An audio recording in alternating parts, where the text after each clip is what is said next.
L'éducation, c'est l'un de ces domaines où absolument tout le monde a un avis. On dit, s'il y a eu ces problèmes-là, c'est la faute de l'école. Donc, si l'école est le problème, elle est aussi la solution.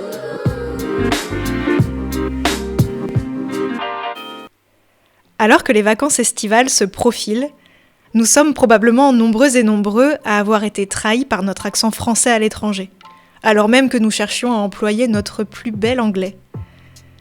À moins que vous ne profitiez de l'image de charme qui lui est parfois associée au-delà de nos frontières par les anglophones et que vous jouiez de votre plus bel accent français. Mais même lorsqu'on veut s'en débarrasser, notre accent français s'avère tenace et à double titre. Difficile à gommer malgré nos efforts d'élocution, il imprègne aussi notre paysage culturel. Par exemple, si je vous dis Harry Potter ou Spider-Man, vous les reconnaissez tout de suite. Sauf qu'à l'international, ça va très probablement faire sourire, car ils sont connus sous les noms de Harry Potter, Spider-Man. Oui.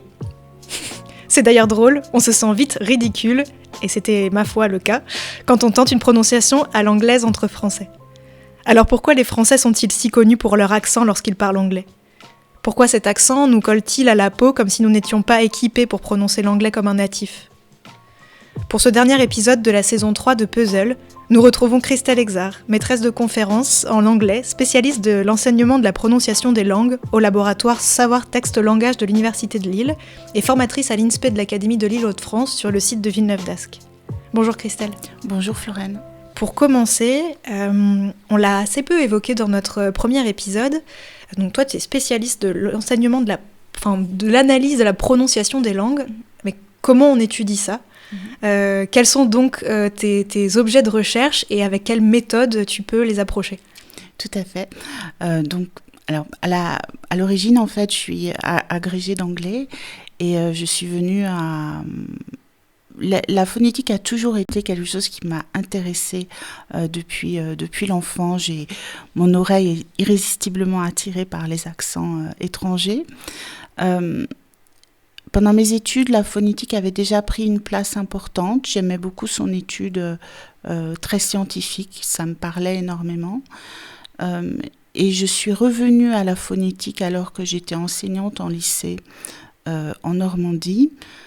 J'ai eu l'occasion d'aider des élèves. Enfin, je m'interrogeais pour savoir comment est-ce que je peux aider mes élèves à mieux prononcer l'anglais. Et j'ai eu l'occasion d'utiliser ce qu'on appelle des spectrogrammes. Enfin, un spectrogramme, c'est une représentation visuelle de la parole en 3 dimensions. Et j'ai utilisé cette technique de visualisation de la parole pour aider des élèves à mieux prononcer les sons. J'ai eu vaguement l'impression que ça fonctionnait plutôt bien. Et donc, j'ai décidé de reprendre mes études pour approfondir cela. Et quand j'ai repris les études, j'ai repris des études non pas en anglais, mais en sciences du langage, justement pour pouvoir aborder tout cet aspect très physique de la prononciation. Parce que ce qui fait qu'on a l'impression qu'une personne a un accent, ce sont en fait ce qu'on appelle des indices acoustiques, à savoir la hauteur d'un son, est-ce qu'un son est grave ou aigu ? L'intensité d'un son, est-ce qu'un son est fort ou faible ? Est-ce que le volume est bas ou élevé ? La durée d'un son, est-ce que quand je prononce le son A dans le mot bas, j'augmente la durée par rapport à ce que ça devrait être ou non. Donc, tu vois, ce sont des faits très, très scientifiques, mesurables. Et cette particularité scientifique de la phonétique, ça me plaît énormément. Et donc, j'ai repris mes études dans ce cadre-là. Et donc, la phonétique est l'étude de la parole. Et c'est une discipline qui est très scientifique et qui rejoint la médecine, l'orthophonie, d'autres champs disciplinaires. Là, aujourd'hui, sur quoi tu travailles précisément ? Quel projet de recherche tu as ? Oui, alors en fait, j'ai plusieurs projets de recherche. Et une chose très importante, c'est de comprendre que pour faire de la phonétique, c'est important de toujours allier phonétique fondamentale et phonétique appliquée. Donc, je travaille un petit peu dans les 2 domaines. Il faut que tu nous expliques la différence. Là, par exemple, en phonétique fondamentale, je vais aller étudier le fonctionnement des sons de la langue anglaise chez des natifs, et je vais essayer de repérer des invariants, c'est-à-dire des choses qui sont constantes et qui reviennent malgré la grande variabilité de la parole. Et en phonétique appliquée, je vais aller travailler davantage dans mon milieu qui est un milieu d'enseignement, où je vais aller faire des expérimentations sur des élèves qui apprennent la langue, etc.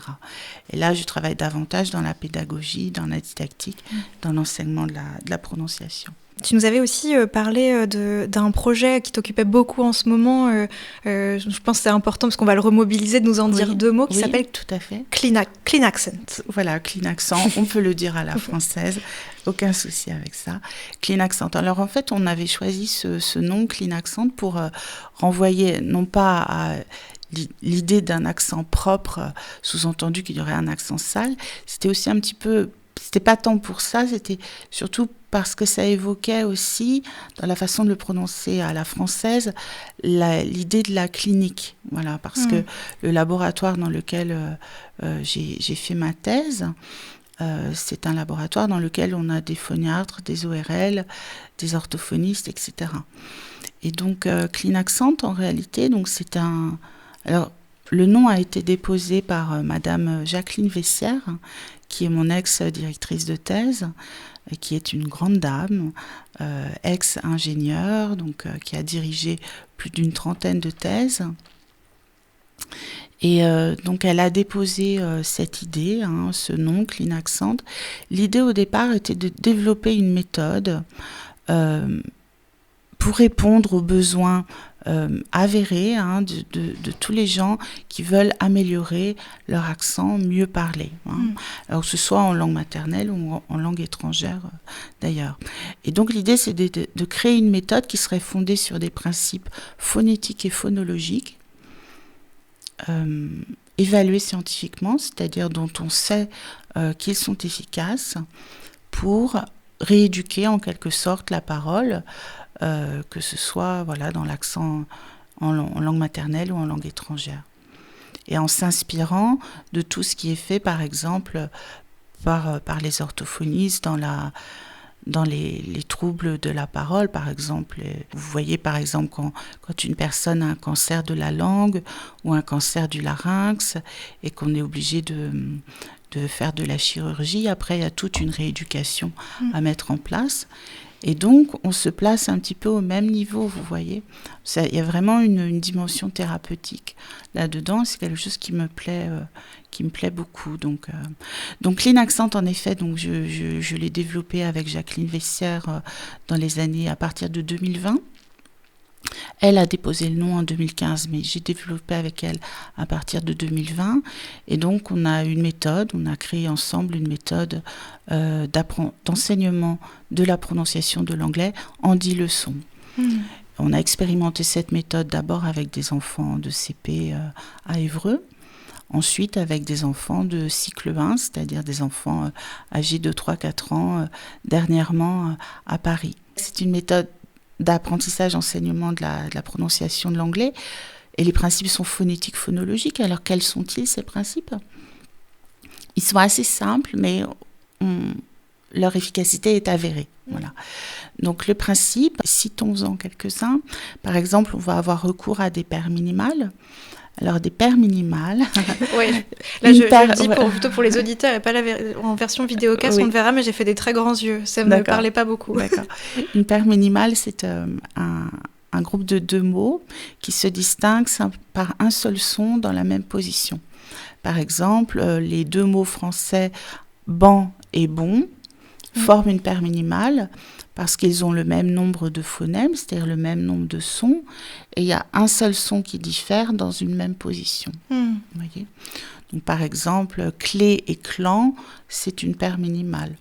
Poison et poisson, c'est une paire minimale parce qu'ils ont le même nombre de phonèmes et le sens change sur la base d'un seul son dans la même position.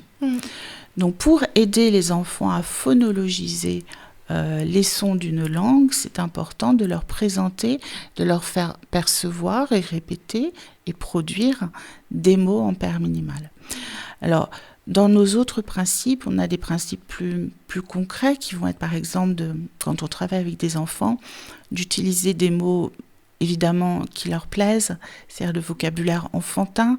Les enfants aiment beaucoup parler de nourriture et d'animaux. Donc on utilise beaucoup les noms d'animaux, les adjectifs pour décrire les réactions des animaux, des couleurs et aussi tout ce qui se mange. Ça intéresse énormément les enfants. Donc ça, c'est pour tout l'aspect sémantique. Comme autre principe, on a aussi d'utiliser des gestes qui vont mimer l'articulation d'un son. Donc une collègue, Maëlle Amand, a créé des gestes pour chaque voyelle de l'anglais. Donc on a 19 ou 20 voyelles en anglais. Elle a créé un geste pour chaque voyelle et le geste exprime la façon dont la voyelle est articulée. On travaille la prosodie dès le début des leçons. Donc la question de l'accent lexical est amenée également par des gestes dès le début de l'apprentissage. Comme principe, on a aussi la question du triangle ou du trapèze vocalique, qui est une représentation à plat des 20 voyelles de l'anglais. On a réalisé un trapèze vocalique illustré, pareil avec des noms d'animaux. Et pour chaque animal, vous voyez, pour chaque voyelle, on va coupler 2 mots. Ça nous paraît très important, par exemple, pour chaque son, d'avoir une sorte de syntagme de référence, c'est-à-dire un groupe de 2 mots qui va être le référent d'un son en particulier. Oui, qui aide à pouvoir le retrouver ou le prononcer à nouveau. Tout à fait. Et donc, quand on dessine notre trapèze vocalique, on aura par exemple pour la voyelle I, Pink Pig, le cochon rose. On aura Blue Goose pour l'oie bleue. Vous voyez ?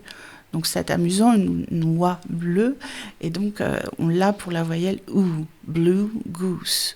On aura Black Cat pour le chat noir, et c'est la même voyelle, mais cette voyelle est présentée dans 2 mots différents, donc avec des contextes linguistiques, phonétiques différents, qui vont favoriser la phonologisation.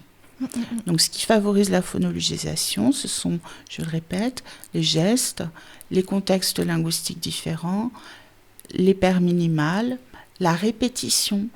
La répétition favorise la phonologisation. Et ce qu'on sait, alors c'est le principe qu'on appelle HPVT, qui est qu'on va exposer les élèves le plus possible, le plus souvent possible, dans des durées réduites, mais de façon intensive. Voyez ? Et donc, par exemple, au niveau de l'enseignement, on va privilégier les toutes petites séances de révision. Donc on fait aussi des fichiers audio qu'on appelle nos sleeping, dont on peut dire que c'est une sorte d'hypnopédie, c'est-à-dire c'est ma voix en fait qui va répéter des mots de façon un petit peu sur le rythme d'une berceuse, et les enfants vont pouvoir écouter ces mots redits un petit peu d'une façon un peu un peu comme on raconte une histoire à un enfant, pour aider la fixation et la mémorisation. Oui, ça fait comme une sorte d'ancrage, sons. j'imagine, Tout de à l'entendre régulièrement, ça crée une familiarité aussi avec le son. Exactement, voilà.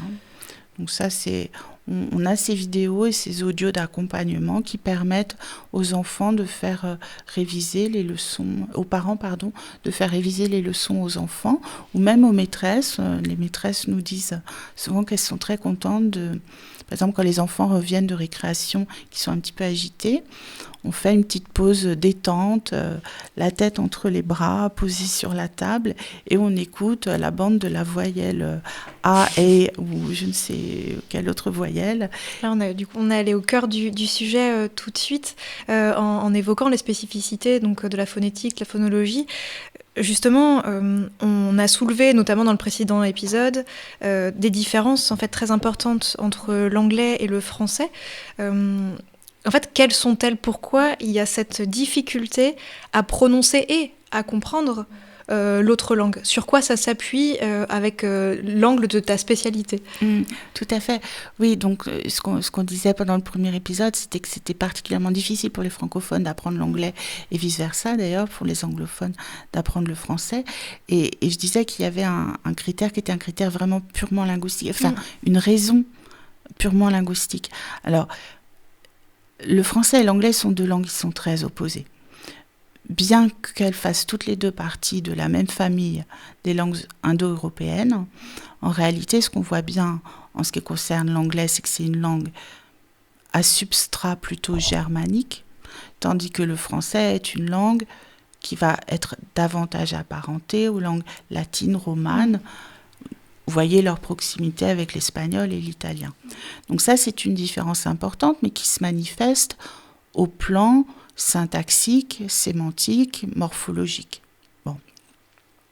En tant que phonéticienne, si je m'intéresse au plan purement phonétique et phonologique, qu'est-ce qui distingue le français et l'anglais? Plusieurs choses. D'abord, si on considère l'inventaire des phonèmes, l'inventaire des voyelles, des sons voyelles, et l'inventaire des sons consonnes. Vous voyez, par exemple, en français, on a un francophone a, par exemple, entre 13 et 15 voyelles différentes. Personnellement, j'en ai 15, parce qu'il y a des voyelles pour lesquelles que je ne dissocie plus. Voilà. D'autres personnes, selon les régions, selon leur âge, vont avoir 15 voyelles en français. En anglais, on en a 20, 19 ou 20, en anglais britannique. Et aucune n'est semblable. Voilà, elles sont toutes différentes. Tout ce pool de... Voilà, tout est différent. Et donc, évidemment, ce n'est pas simple. Vous voyez, même les i, par exemple, l'anglais a 3 i, le français en a 1, c'est le i de riz, mais en anglais, vous avez 3 i. Vous avez le i de ship, le bateau, le navire. Vous avez le i de sheep, qui est un mouton. Et puis, vous avez le i de fear, qui veut dire la peur. Vous voyez, les 3 i en anglais. Et donc, évidemment, quand un francophone va parler anglais, il va avoir tendance à produire le seul et même i pour tous ces mots-là. Oui, qu'il connaît lui, en fait. Qu'il connaît lui. Et évidemment, ça va aboutir à des tas de contresens parce qu'on va confondre certains mots, etc. Donc, la question de l'inventaire vocalique ou de l'inventaire même consonantique, parce que c'est un petit peu pareil pour les consonnes. On a beaucoup de consonnes qui existent, enfin pas beaucoup, mais certaines consonnes qui existent en français qui n'existent pas en anglais et vice-versa. Vous voyez ? Par exemple, il existe des consonnes en anglais qui n'existent pas en français. Prenons par exemple les deux consonnes TH que vous avez dans the et dans bath. Ce sont deux consonnes qui n'existent pas en français, ou la consonne de hat, qui n'existe pas non plus en français, dont on parlera peut-être après. Donc ça, c'est une première grosse différence, la question des inventaires vocaliques consonantiques, c'est-à-dire des sons voyelles, des sons consonnes. Une autre différence, ça va être la question de la syllabe. Le français, comme la plupart des langues latines, va tendre à préférer ce qu'on appelle des syllabes ouvertes. Vous voyez, les syllabes ouvertes sont des syllabes qui terminent par une voyelle. Par exemple, vous prenez papa ou maman. Ce sont deux mots qui ont la même structure syllabique. Consonne-voyelle, consonne-voyelle. Papa, c'est P, A, P, A. Maman, c'est M, A, M, AN. Consonne-voyelle, consonne-voyelle. Bon. L'anglais, vous prenez les mots qui correspondent. Dad, mum. Dad, c'est consonne, voyelle, consonne. Mam, c'est consonne, voyelle, consonne. Et donc ça s'appelle la structure syllabique. Et ce qu'on sait, c'est que les langues romanes ont tendance à avoir plus de syllabes CV, consonne, voyelle, à préférer cette structure syllabique-là.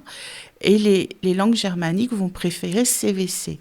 D'où, vous savez, je ne sais pas si vous avez appris l'allemand, mais en allemand, vous avez beaucoup de séquences de consonnes qui peuvent être très très complexes à prononcer. Et c'est un petit peu pareil en anglais. Quand vous voulez dire deux textes ou que vous voulez mettre le mot texte au pluriel, ça fait texts.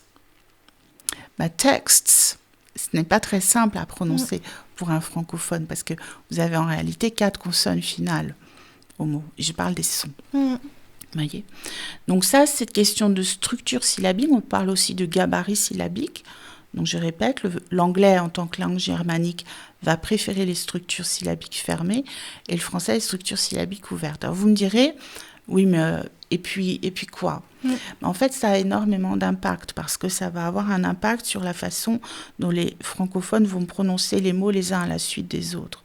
Voyez ? C'est-à-dire que le francophone est tellement perturbé par le fait que l'anglais a des consonnes en fin de mots qu'il va avoir tendance à faire deux choses. Il va avoir tendance à rajouter des E au bout des mots et puis à mettre des H au début des mots qui commencent par une voyelle. Est-ce que tu peux nous donner un exemple ? Oui. Donc, ce serait par exemple, vous prenez an animal, un animal, et bien le francophone va dire ane, animal, voilà. Parce qu'il va être très perturbé par le fait qu'on a des consonnes en fin de mots. Et vous voyez, par exemple, tout à l'heure, je parlais de mom et dad. Si vous prenez mamie ou daddy, vous pouvez me dire, oui, mais alors mamie et daddy, c'est comme papa et maman. En fait, pas du tout, parce qu'en fait, on a des études en perception, en psycholinguistique, qui ont montré que les anglophones, quand on leur dit mamie et daddy, ils coupent la première syllabe après le m et après le da. Oui, de sorte à ce que ça termine sur la consonne, en fait. Voilà, autrement dit, c'est mamie, daddy. Et ça, c'est très important, notamment, vous voyez, quand les petits-enfants à l'école apprennent des mots d'animaux comme crocodile, vous voyez, crocodile, c'est crocodile. Ça mange. C'est pas crocodile, c'est pas crocodile, c'est crocodile. Voilà. Et donc, on voit vraiment l'impact fort de la structure syllabique fermée là. Une autre différence entre l'anglais et le français, c'est la question de l'accent lexical. Alors, l'accent lexical, c'est aussi une particularité forte de l'anglais qui devrait être, à mon sens, enseignée dès le début de l'apprentissage. L'accent lexical en anglais, qu'est-ce que c'est ? C'est le fait que tout mot anglais lexical, c'est-à-dire n'importe quel nom, verbe, adjectif, adverbe, est forcément accentué sur une syllabe du mot. Donc, si c'est un mot lexical, nom, verbe, adverbe, adjectif, monosyllabique, c'est cette syllabe monosyllabique qui est accentuée. S'il a plus de une ou deux syllabes, eh bien, c'est une syllabe dans le mot. Et l'affectation de cet accent, en fait, elle est régie par des règles qui sont un peu compliquées à apprendre. En tous les cas, c'est fixe. Voyez, c'est-à-dire que cet accent, il est écrit dans le dictionnaire. Qu'est-ce que ça veut dire l'accent lexical ? Ça veut dire que dans un mot, comme par exemple le mot panda, vous voyez, panda, panda, dans panda, la première syllabe est plus forte que la deuxième. On a bien panda, panda, panda. Donc vous avez une première syllabe qui est forte et une deuxième syllabe qui est faible. En français, vous n'avez pas ça du tout. Au contraire, vous dites le panda. Et si vous deviez accentuer quelque chose, ce serait plutôt une sorte d'allongement final à la fin du mot, vous voyez. Autrement dit, il y a une sorte d'inversion totale entre les deux langues.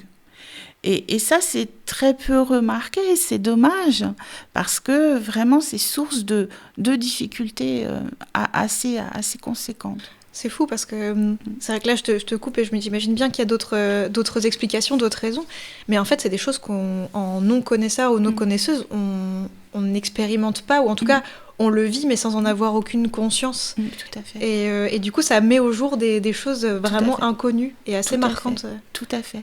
Et c'est là en fait où malheureusement on est tous assez inégaux, c'est-à-dire que certaines personnes, certains auditeurs vont pouvoir avoir un talent inné qui va leur permettre de saisir, vous voyez, comme les gens qui ont l'oreille musicale, qui vont saisir un rythme, qui vont saisir une mélodie et qui vont être capables intuitivement, instinctivement, naturellement de la reproduire.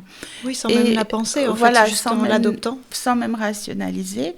D'autres personnes, pour des raisons qui leur sont propres, vont avoir beaucoup plus de mal. Et si on omet d'expliquer ces choses-là qui sont explicables en réalité, on passe à côté, je pense, de choses très importantes. Donc, si on veut continuer entre les différences entre anglais et français, on peut aussi parler de ce qui s'appelle les dispositions articulatoires. Alors, on sait l'existence, on connaît l'existence de ces particularités depuis les années 1960. Alors, en anglais, c'est articulatory settings, donc les dispositions articulatoires. Qu'est-ce que ça dit ? Ça dit que les langues vont préférer certains gestes articulatoires à d'autres, voyez. Donc un petit peu comme Delattre expliquait que le français a un mode tendu qui fait qu'on n'a pas d'affrication et qu'on n'a pas de diphtongue, Honickman en 1964 disait que l'anglais a des dispositions articulatoires qui vont favoriser l'étirement des lèvres ou à la limite une position neutre des lèvres, tandis que le français va avoir besoin de lèvres projetées vers l'avant. Le français a besoin de projeter ses lèvres vers l'avant pour faire des oppositions de sons. Par exemple, si vous prenez les trois mots ri, ru, roux, vous voyez le mouvement de mes lèvres et évidemment vous voyez un allongement en fait de la cavité orale. Oui, ça se resserre et la bouche avance. Tout à fait. Et ça, c'est pour créer une cavité orale plus longue qui va permettre d'avoir un son différent. Bon, alors les Anglais, eux, se servent très peu des lèvres, c'est-à-dire qu'ils n'ont pas d'opposition distinctive phonologique entre phonèmes qui serait due uniquement aux lèvres. Et on pourrait dire que pour parler anglais, il faut avoir un petit peu un visage de grenouille, vous voyez. Il faut essayer de parler en souriant très très fort. Et donc, quand vous avez besoin de dire book, pour dire un livre, c'est bien de garder les lèvres assez étirées, parce que c'est bien de book dont on parle, et ce n'est pas du bouc de la chèvre, vous voyez. Et voyez bien la différence entre donc ce qu'on appelle les dispositions articulatoires, c'est-à-dire les gestes articulatoires, le mouvement des articulateurs de la parole qui sont nécessaires pour articuler ces sons de langue opposés à tous les plans. Oui, et puis nécessairement en apprenant une langue maternelle, on développe ces dispositions-là et c'est d'autant plus difficile, j'imagine, de conduire en fait son expression, la façon de se positionner, de la faire évoluer pour la mettre au service d'autres langues. Tout à fait. On la développe. Vous savez, les bébés, ils regardent tellement leur maman. Hein. On sait que les bébés vont observer énormément les lèvres et les traits du visage des mamans et ils apprennent beaucoup parce que même si ça ne se voit pas, si on a l'impression qu'on ne le remarque pas, mais le mouvement de la langue est visible, le mouvement des plis du larynx est visible, et le cerveau, comme je disais dans le premier épisode, grâce à l'effet McGurk, le cerveau intègre les indices visuels et acoustiques pour apprendre, en fait. On va revenir sur c'est un peu ce trait d'humour que j'ai fait là dans l'introduction et puis pour le titre de cet épisode, puisqu'on est au cœur de la prononciation entre le fameux Harry prononcé à la française et le Harry à l'anglaise, avec cette manie qu'on peut avoir de rajouter des fois des H en anglais, des H là où il n'y en a pas, et l'inverse étant vrai de ne pas en mettre là où il faudrait. Tu as commencé à nous donner des pistes, mais est-ce qu'on peut parler de ça plus concrètement ? Parce que comment on fait, nous, pour parler de Harry Potter dans la vie à partir de ça. Tout à fait. Donc c'est un sujet absolument fascinant. Quand j'en parle avec des collègues ou même des gens qui ne sont pas spécialistes du domaine, ça génère tout de suite énormément de passion en réalité, parce qu'on voit bien ce dont il s'agit. Par exemple, pour donner un exemple, si vous prenez deux phrases, la phrase « I ate pasta » et « I hate pasta », Donc ce sont deux phrases qui ont exactement la même succession de phonèmes. Il y a une seule différence, c'est le son le son qui s'appelle une consonne fricative glottale qui va être présente dans le mot hate, qui veut dire détester, mais pas dans le mot ate, qui veut dire manger ou passer. Autrement dit, on peut très vite confondre la phrase « je déteste les pâtes » avec la phrase « j'ai mangé des pâtes ». Ce qui, vous en conviendrez, est assez ennuyeux, en fait, quand vous êtes dans la situation. Et donc ce son, écoutez, c'est un son qui me passionne. J'ai consacré ma thèse à ça, en fait, à la question de la façon dont les francophones vont insérer de façon illicite, dit-on, interdite, des H au début des mots qui commencent par une voyelle, en fait. Donc les Français, en fait, sont assez sourds à ce phonème, surtout dans les petits niveaux, et puis au fur et à mesure ils vont commencer à acquérir ce phonème, et on parle assez injustement d'aspiration. En réalité c'est pas vraiment une aspiration, c'est plus une expiration, c'est-à-dire que pour produire ce son, en réalité ce qui se passe, c'est que l'air sort des poumons, passe par la glotte, qui est une sorte de trou, en fait, au niveau du larynx, avec les plis vocaux. Les plis vocaux, c'est en réalité les cordes vocales. Voilà. Donc les plis vocaux sont bien écartés, et l'air sort des poumons, passe par la glotte, et se frotte un petit peu aux différents articulateurs, mais sans être vraiment freiné, arrêté. Et donc c'est ce son d'expiration qui produit le son qu'on a à l'initiale de Harry. Mais si vous dites Harry et non pas Harry, c'est comme si vous disiez Lorraine au lieu de Florène, ou alors Hélène au lieu de Mylène, ou Ara au lieu de Sarah. Donc vous voyez, quand on dit Ara au lieu de Sarah, c'est pas tout à fait la même chose. Non. Et évidemment, les anglophones, ça leur paraît très très bizarre, vous voyez. Quand les anglophones nous entendent dire Harry Potter ou Hillary Clinton, ils sont toujours très très surpris. Et à l'inverse, eux, s'ils prononcent un petit peu le français, vont avoir tendance à dire Paul est très, très heureux aujourd'hui. Voilà, parce que l'aspiration va aussi se manifester au niveau des consonnes peut-être en initiale de mots. Tu nous expliquais tout à l'heure que ça pouvait être dû à cette différence syllabique avec les consonnes, voyelles, peut-être et des dispositions articulatoires aussi. J'imagine bien que du coup ça ne produit pas la même chose. Tu le disais, alors j'ai plus au niveau de la glotte, etc. Donc on a les éléments. Comment, en revanche, maintenant qu'on a fait ce constat et qu'on a les explications, est-ce qu'on peut c'est un mauvais mot, mais se rééduquer? Est-ce qu'on peut faire évoluer plutôt oui. Cette disposition-là? Et si oui, comment? Voilà. Alors la bonne nouvelle est que la réponse est oui.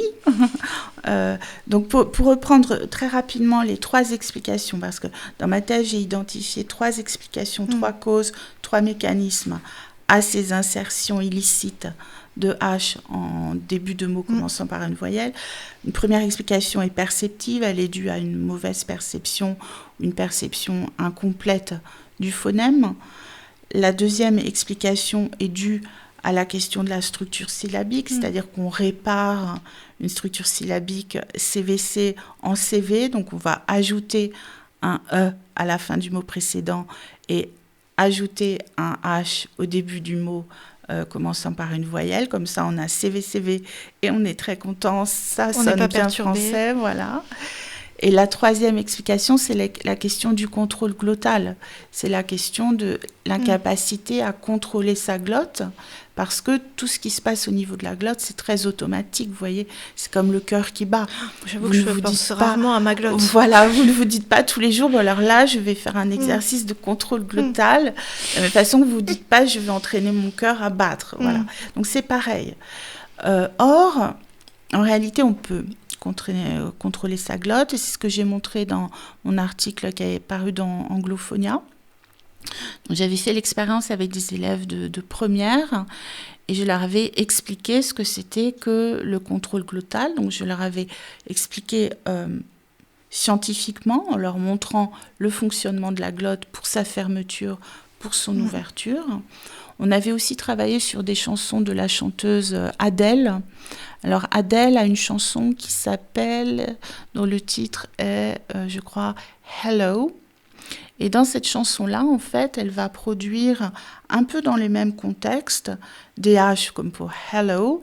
Et à d'autres moments, elle va produire une sorte de contrepartie de H qui est ce qu'on appelle l'occlusive glottale ou le coup de glotte, que vous retrouvez beaucoup en allemand notamment, mais qu'on retrouve aussi en français, sauf qu'en français, il n'est pas phonémique. Et donc, j'ai expliqué aux élèves de première à contrôler leur glotte grâce à des exercices en perception, grâce à des explications théoriques, grâce à des exercices en production et en répétition. Je les ai enregistrés avant la formation. La formation a duré 2 heures, pendant lesquelles j'ai expliqué tout ça. Je les ai enregistrés avant la formation, après la formation. Et en fait, j'ai des résultats statistiquement significatifs, c'est-à-dire que après la formation, les élèves produisent moins de H intrusifs, ils produisent de meilleures résolutions du hiatus, c'est-à-dire que je leur propose par exemple 3 eggs, les élèves vont être capables de dire soit 3 eggs avec un coup de glotte comme je suis en train de le faire, 3 eggs, soit avec ce qu'on appelle une continuité de voisement, c'est-à-dire une sorte de liaison grâce à une sorte de petit son intermédiaire qui est une sorte de I un peu plus long. Donc ça va donner quelque chose comme 3 eggs. Parce qu'en fait, ces H intrusifs, ils arrivent dans des contextes de hiatus. Donc en fait, tout ce qu'il faut, c'est essayer d'apprendre à résoudre le hiatus. Et les hiatus, en français, ils sont résolus par des liaisons. Tu vois, par exemple, tu dis petit animal, ça fait petit animal. Oui, donc on a ce réflexe en fait. On a ce réflexe du son qui vient se mettre là en plus pour résoudre le hiatus, parce que les langues, par définition, elles n'aiment pas les hiatus. Les langues, elles n'aiment pas quand vous avez 2 voyelles en frontière de mots qui se rencontrent. Il faut faire quelque chose. Sauf qu'en français, on a cette liaison qui émerge, mais en anglais, c'est pas tout à fait ça qu'on a. On a soit la continuité de voisement avec des approximantes comme ye ou e, soit des coups de glotte. Et là, pour le coup de glotte, c'est le mécanisme opposé au H, c'est-à-dire que pour le H, il faut la glotte grande ouverte qui laisse passer l'air. Mais le pendant de ça, c'est l'occlusive glottale, c'est-à-dire un son pour lequel la glotte va se fermer brusquement. Ça s'appelle le coup de glotte. Et donc, on peut faire ça en disant 2 eggs, 3 eggs. Voilà. Oui, donc tu fais une mise en situation en fait pour voir si la formation qu'ils ont reçue a permis de faire évoluer la prononciation. Voilà. Et en fait, ce qu'on a observé, c'est que, donc oui, ça avait évolué. Par contre, un fait très marquant, c'est que les élèves étaient finalement assez peu conscients de ce qu'ils avaient réalisé. Parce que dans l'expérimentation, j'avais prévu une question où je leur demandais, pour un dernier item, je leur demandais de produire la stratégie dont ils avaient envie, c'est-à-dire soit une stratégie de linking, donc de continuité de voisement, soit un coup de glotte. Ils pouvaient faire exactement ce qu'ils voulaient. Donc, ils devaient prononcer et ensuite, ils devaient dire ce qu'ils avaient fait. Et là, par contre, on a une dissonance très marquée, c'est-à-dire qu'ils sont capables de résoudre le hiatus correctement, mais par contre, identifier ce qu'ils ont produit. Ouais, l'acte, c'est pas conscient. C'est très difficile pour eux. Voilà. Donc, c'était un résultat très intéressant. Bah oui, complètement. Et peut-être une dernière question pour clôturer, c'est quelles sont tes perspectives de recherche à partir de ça, des choses que tu aimerais développer ou que tu es en train de développer? Oui, tout à fait. Les idées ne manquent pas.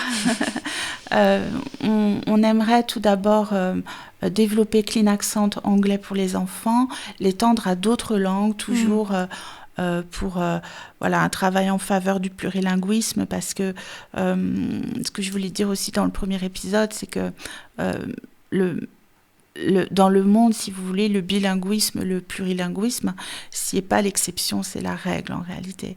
Et donc on voudrait vraiment étendre Clean Accent à l'allemand, le français langue étrangère pour les élèves allophones en France, l'italien, l'espagnol, à d'autres langues. Donc ça, c'est un premier grand projet. J'ai d'autres projets qui sont un peu plus davantage du côté de la médiation. Donc, j'ai organisé l'année dernière une conférence qui s'appelle PRON 2025, qui portait sur l'efficacité des techniques d'enseignement de la prononciation. Et on va prolonger en fait ce cycle de conférences avec PRON 2027, qui porte sur les surdités. Et à l'occasion de ce colloque, on va faire dialoguer des enseignants, des formateurs et des orthophonistes, parce qu'un enfant sur 10 aujourd'hui consulte un ou une orthophoniste. Donc ça nous paraît absolument essentiel. Les prochains numéros seront consacrés à l'IA, à la phonétique en diachronie, à beaucoup de choses très intéressantes. Et ces colloques vont également donner lieu à des parutions dans une revue qui est naissante. Donc c'est un petit peu mon bébé qui est en gestation pour le moment. La revue s'appelle Relief, revue lilloise de phonétique. Et elle paraîtra, le premier numéro paraîtra à l'hiver 2027. C'est-à-dire dans un petit peu plus d'1 an, et on s'en réjouit. Oui, c'est important que tu le dises. En fait, il y a les perspectives de recherche, mais aussi il y a la façon dont on fait, on valorise, on diffuse ces travaux de recherche pour infuser les pratiques professionnelles. C'est aussi le but du podcast, en fait, de sensibiliser à ces questions-là. Donc c'est très important de le soulever. Merci encore, Christelle. Merci à toi, Florène.